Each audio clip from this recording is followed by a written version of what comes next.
2007, but it's a good list of what I call gee whiz features. These are just things like, you know, flying cars and stuff. And these are useful, but I'm going to use them for something here in a minute, just to go through these quickly. One of these is to look at, one of the driving forces is innovation in economy and society. Our economists will probably buy that, and that creativity is important. I love this one. This is Teresa Arneville, How to Kill Creativity, Harvard Business Review, 1990. It's a great article. Wow.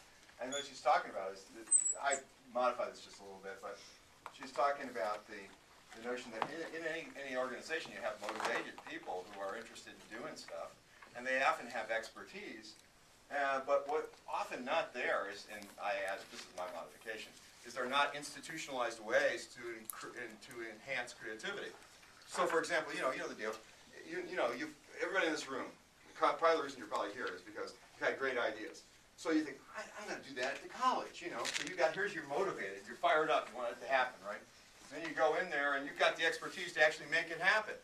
But there's no really good system for that. You go to the dean, or you go to the next level up, and they say, yeah, that's great, go ahead. You know, and you're saying, but and they say, well, all right, you continue to do that. Well, what are you talking about? What I'm talking about is the system that routinely requires creativity. Well, who are you talking about? I'm talking about 3M. Yeah. I'm talking, right? 3M. I'm talking about, do we have some way, can we institutionalize a way where these creative ideas don't just bubble up and get their bubbles burst? Do they get siphoned off and they get used to modify a system and make it better, you know? And so, I mean, this was supposed to be just a general point, but it got off into a personal vendetta. But one of the things about, but I'll give you some examples. Anne Arundel, and you probably have some of this. I mean, they make efforts at this. Like, we have this thing called Designs for Learning grants.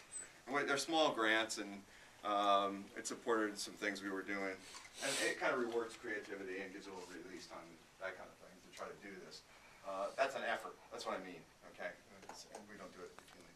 Because if you don't institutionalize it, then you're just going to get sporadic creativity, and you're not going to get the full use of it. Okay. Then another one, handling reality creation.